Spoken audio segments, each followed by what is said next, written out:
우리 앞에 어른들이 좀 계시는데 나이가 들면서 오는 변화 중에 하나가 선명하게 들리지 않는다는 거예요. 잘 안 들려. 여보 오늘 점심이 뭐야? 대답을 안 해. 여보 오늘 점심이 뭐야? 대답을 안 해. 가까이 가서 오늘 점심이 뭐냐고 묻잖아. 그랬더니 마누라가 칼국수라고 3번이나 얘기했잖아요. 사실은 마누라가 못 들은 게 아니고 자기가 못 들었는데,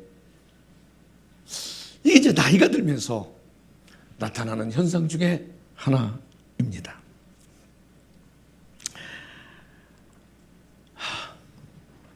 듣는다는 거. 제가 토요일 날 새벽 비행기를 타고 들어왔습니다. 2시 반 비행기를 탔는데, 그러니 이제 전날 저녁부터 준비를 해야 되지 않습니까? 저녁 9시쯤 저녁을 먹기로 하고, 그리고 이제 밤새 와야 되니까 선교사님더러 저녁 먹으러 가자고. 클락에 아주 잘하기로 소문난 순댓국집에 갔습니다. 그런데 시간이 늦은 시간이니까 손님이 없었습니다. 선교사님과 저 둘밖에 없었습니다. 그런데 이제 집에 가기 전에 제가 먹고 싶은 음식을 내 마음대로 먹을 수 있는 마지막 찬스 아닙니까? 딱 보고서는 선교사님 나는 순대 조금 하고 라면을 먹고 싶은데 어때요? 그랬더니 선교사님은 저는 순대에 순댓국을 먹겠습니다. 주문을 했습니다. 그런데 라면을 먹는데 저는 라면을 무척 좋아하거든요. 라면은 뭐 익어도 맛있고 뭐 안 익어도 맛있고 뭐 맛있는데, 세상에 그렇게 맛없는 라면은 처음 먹고, 너무 뭐 쩐내가 나가지고 오래된 라면을, 그래도 뭐 어떻게 그냥 먹는데 조금 있다가 순대가 한 접시 나왔는데, 세상에 아직 냉동실에서 냉동 해동도 잘 안 된 거, 딱딱한 거, 그걸 내다는. 근데 라면을 먹는 동안 선교사님은 순댓국을 먹으면서 자꾸 양념을 집어넣어. 그냥 고추장도 넣고 새우젓도 넣고 자꾸. 그래서 왜 그래요? 그랬더니 맛이 좀 이상해요. 맛이 없디야. 그러더니 순대 나온 걸 하나 먹어보더니 가만히 있으면 안 되겠다고, 너무 무성의하다고 이제 컴플레인을 하려고 손을, 그러지 마, 안 오면 되지, 이 집에 안 오면 되니까 참어 그냥. 그랬는데 그때 한 10명 정도의 청년이 식당에 들어왔습니다. 20살 남짓한 10명 정도의 청년이 들어오니까 식당은 왁작지껄 했어야 되잖아요. 그런데 조용해. 아무 소리가 안 들려. 그래 봤더니 농아들이었습니다. 말을 들을 수 없고 말을 할 수 없는 장애를 가진 분들이었습니다. 조용했습니다.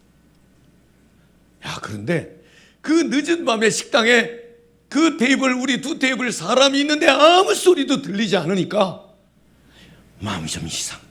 컴플레인 하려고, 불평하려고 했던 것이 얼마나 죄송한지, 내가 들을 수 있다는 거, 말할 수 있다는 거, 볼 수 있다는 것, 이거 하나만으로도 얼마나 감사한 일인데, 그까짓 거 순댓국 맛없는 거야 딴 집 가서 또 먹으면 될걸, 뭘 불평을 하나.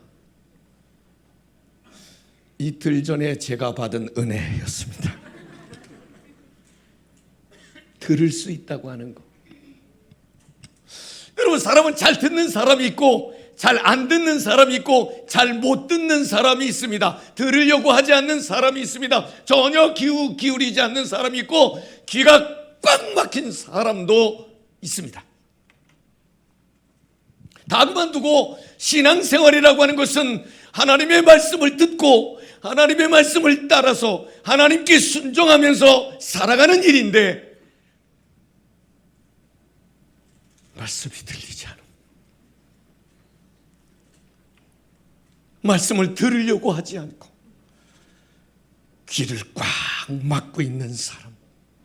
오늘 저는 여러분에게 간단한 메시지를 나누려고 합니다. 여러분, 지금 하나님의 음성이 여러분에게 들리시나요? 아니면 세상 소리에 가리워져서 하나님의 음성은 들리지 않고 온갖 세상의 음성이 여러분의 귀를, 여러분의 마음을 가득 채우고 있으신가요? 나이가 들면 청력이 떨어지는 건 어쩔 수 없습니다. 여러분, 우리 박우식 장로님이 늘 이렇게 앞에 앉아 계시는데, 박우식 장로님이 어느 날 아드님이 보청기를 사주셨다고. 그런데 이놈의 보청기가 그냥 듣고 싶은 목소리만 들리는 게 아니고 온갖 소리가 다 들리기 때문에 보청기를 끼면 그 보청기에 적응하는 또 시간과 훈련이 필요하다고 그래요. 껴도 불편한 게 보청기이긴 해요. 그래도 끼면 못 듣는 소리가 들려지니까. 자, 묻겠습니다. 여러분, 지금 하나님의 음성이, 하나님의 목소리가 여러분에게 들리시나요? 외국에 가 있으니까 저희 딸이 손주 이렇게 보여주려고 영상 통화를 하는데, 저 필리핀은 이게 인터넷 환경에 여기만 못하니까 자꾸 끊겨요. 끊기면 제가 핸드폰을 들고, 강현아 보이니? 주파수를 찾아서 좀 더 정확히 들으려고, 좀 더 잘 보려고 자꾸 주파수 찾아서 핸드폰을 올렸다 내렸다 움직였다. 잘 안 들리면 잘 들으려고 많은 노력을 기울이고 있습니다. 하나님의 말씀은요, 여러분, 만약 지금 하나님의 말씀이 잘 들리지 않는 분들이 있으시다면 하나님의 말씀을 잘 들으시려고 주파수 맞춰보려고 어떤 노력을 기울이고 계시나요? 하나님은 여전히 말씀하고 계시는데 여전히 내게 잘 안 들린다면 보청기가 있어야 되지 않겠습니까? 저희 집사람이나 아이들하고 이렇게 보내는 시간들이 그동안에 많지 않아서 어디 외식을 가거나 영화를 보거나 연극을 보거나 이런 문화생활을 잘 못했어요. 근데 제가 이제 비행기 타고 외국 갈 때는 시간이 한 서너 시간씩 있으니까 이제 그 비행기 안에 영화도 이렇게 있잖아요. 이렇게 모니터 통해서. 주로 이제 영화를 비행기 타면 한번 보는데, 제가 이런 마음을 가지고 비행기를 tas는데 제게 아주 큰 충격을 준 영화가 있었습니다. 두 교황이라는 영화였습니다. 영화 제목이 두 교황. 여러분, 천주교회 교황은 늘 한 분이십니다. 이번에 교황 되신 분이 미국 추기경님이셨죠? 근데 저 영화는 저 베네딕트 16세 교황과 또 저분은 프란치스코 교황이신데 그 두 분의 우정을 그린 영화였습니다. 저 두 분은 굉장히 달라요. 저 베네딕트 16세는 요징거라는 이름을 가진 독일 신부님, 독일 사람이었습니다.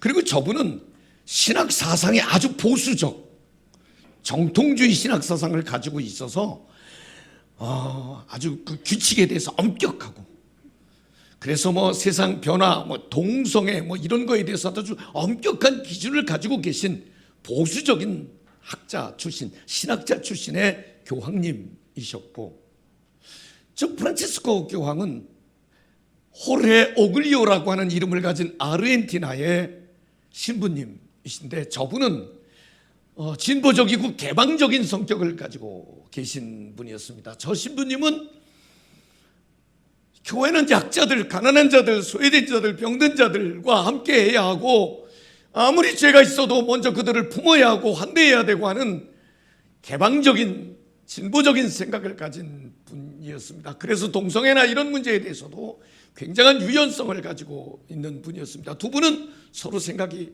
달랐습니다. 그리고 알게 모르게 저 안에서는 경쟁 관계에 있는 진영에 이렇게 갈라져 있는 그런 사이였습니다. 그런데 저 영화는 두 분의 우정을 다룬 영화였습니다. 어느 날 저 베네딕트 16세 흰색 옷을 입은 분이 교황에 오십니다. 교황님께서 저 검은색 옷을 입은 추기경에 오십니다. 아르헨티나의 고글리오 추기경을 교황청으로 부릅니다. 그런데 저 추기경은 교황청에 여러 차례 문서를 보냈습니다. 교황님, 제가 추기경직을 사임하려고 합니다. 평범한 신부로 돌아가려고 합니다. 사표를 수리해 주기를. 교황께서 사표를 수리해야만 추기경님들이 아마 은퇴하실 수 있는 것 같습니다.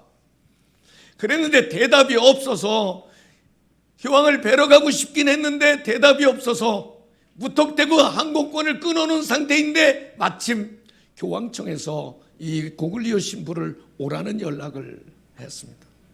두 분이 이틀 동안 머물면서 대화를 나눈 장면이 영화의 모든 줄거리입니다.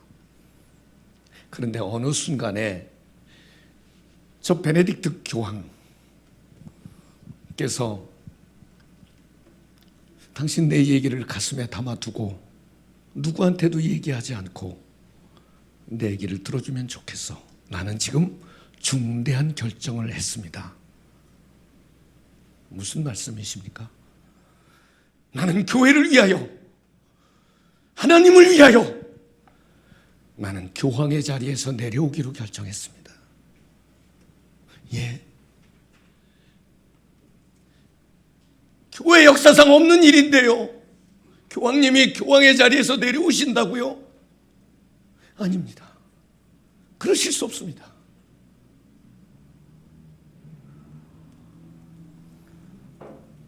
이때 자 소곤소곤 얘기하시던 두 분, 갑자기 교황께서 언성을 높이십니다. 눈을 미섭게 뜨고 이분이 이렇게 말합니다. 나는 하나님을 믿습니다. 나는 하나님께 기도합니다. 그분 대로 그대로 하면 I believe in God. I pray to God. 핏대로 잠깐의 시간이 지난 다음에 Then silence. 나는 하나님을 믿습니다. 나는 하나님께 기도합니다. 그런데 하나님은 내게 침묵하십니다. 내게 아무런 말씀도 하시지 않습니다. 그래서 나는 이 자리에 있을 수 없습니다. 이 고글리오 추기경은 신부님, 교황님이 그런 약점을 하나님께 고백하셨으니 하나님께서는 교황님께 새 힘을 주실 것입니다. 교황님이 교황의 자리에서 내려오시다니요. 왜 전 세계 대통령들이 교황님을 만나러 옵니까? 교황님은 영구직이기 때문에, 종신직이기 때문에 그 권위가 있어서 교황님을 만나러 오는 건데 그러시면 안 됩니다. 심지어 예수님께서도 아무리 힘드셔도 십자가 위에서 내려오시지 않았습니다. 교황님, 그만두시면 안 됩니다.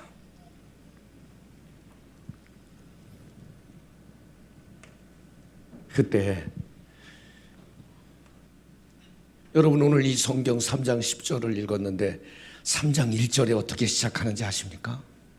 여기 이렇게 시작합니다. 아이 사무엘이 엘리 앞에서 여호와를 섬길 때에는, 이때 엘리 제사장 때입니다.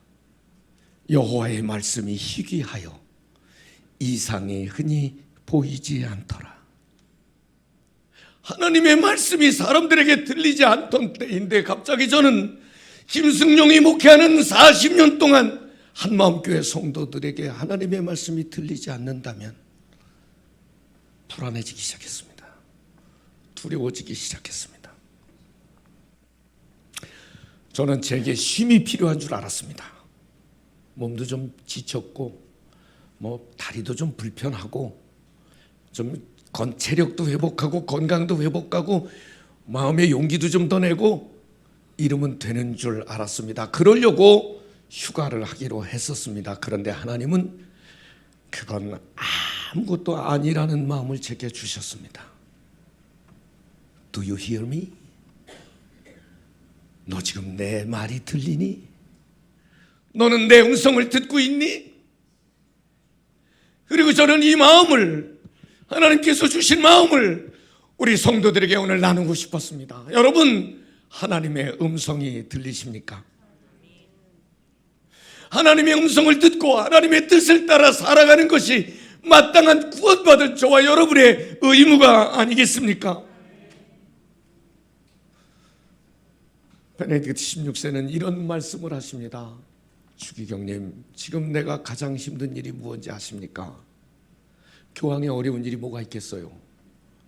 얼마나 많은 돕는 분들이 있는데, 지금 내게 가장 힘든 일은 하나님의 음성을 듣는 일입니다.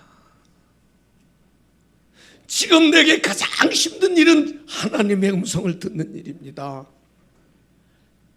내게 영적인 보청기가 필요한가 봅니다. 그때 나온 멘트였습니다. 오늘 제가 설교의 제목을 영적인 보청기라고 정했는데, 그때 교황께서 지금 내게 영적인 보청기가 필요한가 봅니다. 정신이 번쩍 났습니다. 내가 건강하면, 내가 힘 있으면, 내가 열심히면, 내가 능력을 회복하면, 내게 권세가 있으면 될 줄 알고 시작한 안식월, 하나님은 내 얘기를 먼저 들으라고 말씀하셨습니다.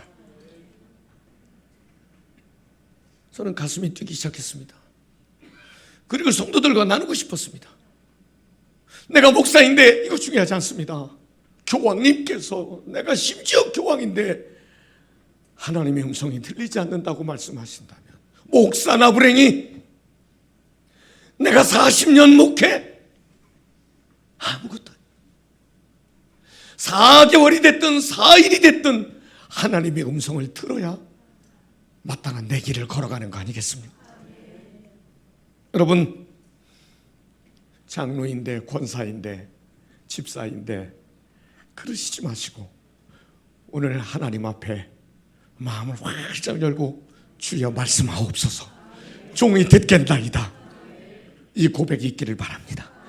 오늘 저와 여러분에게 오늘 주시는 하나님의 메시지가 있습니다. 우리에게 가장 중요한 일은 돈을 회복하고 일을 회복하고 인간관계를 회복하고 건강을 회복하고 하는 것, 그거 굉장히 중요한 일이지만 그것보다 더 중요한 일이 있다면 하나님의 음성을 듣는 일임을 꼭 기억하시기를 바랍니다.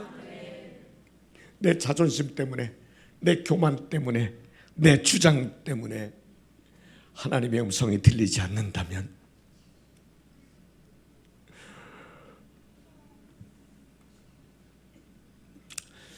그래서 보청기 다 드리고 싶은데 보니까 귀마개로 귀를 꽉 막고 있는 사람들이 좀 있네. 아니 좀 큰 거 좀 보여주지. 귀를 꽉 닫고 있는 사람이 있어요. 여기도 있습니다. 내 잣대, 내 지식, 내 정보, 내 경험으로 하나님도 디자인하고 교회도 디자인하고 목사도 디자인하고 함부로 평가하고 함부로 판단하고, 제가 그래봤어요. 오늘은 다 벗어 던지고 주여 말씀하옵소서, 종이 듣겠나이다. 여러분, 이게 왜 중요하냐면 요한복음 10장 3절에 보면 이런 말씀이 있습니다.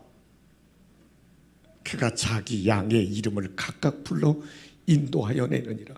하나님은요, 민족도 부르고 나라도 부르고 공동체도 부르고 한마음교회도 부르고 그렇지만 각각 자기 이름을, 하나님께서 나를 부르고 계심을 각각 들을 수 있어야 되는 거 아니겠습니까? 어떻게 듣는단 말입니까? 어떻게 듣는단 말입니까? 그저 간단한 상식으로는 내가 주님을 좀 더 정직하게, 좀 더 분명하게, 좀 더 뜨겁게 내가 사랑한다면 아마 주님의 음성은 더 들리지 않을까. 연애를 하면 그 사랑하는 남자, 사랑하는 여자의 얘기를 얼마나 귀하게 듣는지.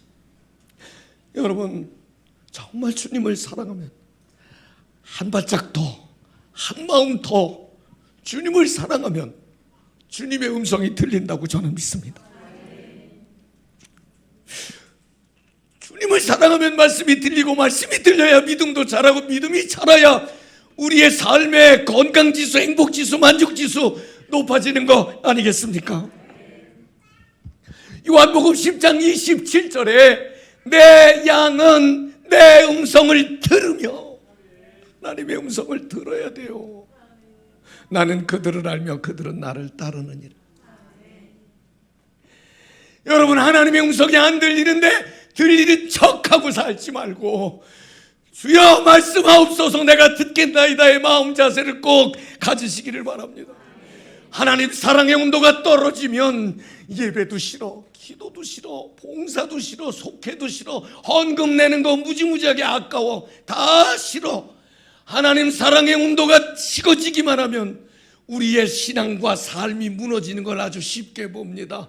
여러분, 예배하고 기도하는 것, 기도는요 내 얘기를 하나님께 듣게 하는 것이 기도하지만 하나님의 음성을 듣는 것이 기도의 목적 아닙니까? 하나님의 뜻을 받는 것이 기도의 목적 아니겠습니까? 영적인 감각을 갖게 하는 예배와 기도와 섬김과 헌신과 헌금 귀하게 여기시기를 바랍니다. 마지막입니다. 여기 오늘 꼭 그냥 넘어가고 싶은 사람이 한 사람이 있습니다. 엘리 제사장입니다. 무능한 제사장. 한나가 와서 기도하는데도 술 먹었니? 뜨거운 가슴으로, 안타까운 가슴으로, 절박한 가슴으로 기도하는 성도들에게 박 권사님 술 먹었어요? 내가 그래봐 박 권사님 더 이상 한마음교회 오시지 않습니다. 그죠? 그렇게 무능했던 엘리. 그런데 말입니다, 이 엘리가 사무엘에게 이렇게 말합니다. 사무엘아, 또 하나님이 너를 부르시거든 예 주여 말씀하옵소서 종이 듣겠나이다 하라. 여러분, 저는 이 사무엘에게는 영적인 멘토였던 엘리. 시덥잖아, 무능해, 영적인 감각이 없어. 그래도 영적인 멘토였어요. 여러분, 영적인 멘토와 함께 하나님의 음성을 듣는 법을 찾기를 바랍니다. 저는 우리가 누군가에게는 엘리처럼 서 있어야 하고 누군가에게는 사무엘처럼 엘리를 찾아야 한다고 생각합니다. 엘리가 되시든지 사무엘이 되시든지 멘토를 찾으시든지 멘토를 해주시든지 여러분, 하나님의 음성을 듣는 데에 도움을 주며 삶을 이어가면 어떻겠습니까? 사랑하는 성도 여러분, 2주 만에 만나서 얼마나 반가운지. 그렇지만 저와 여러분 오늘 모두 같은 마음으로 종일 예배하면서 주여 말씀하옵소서.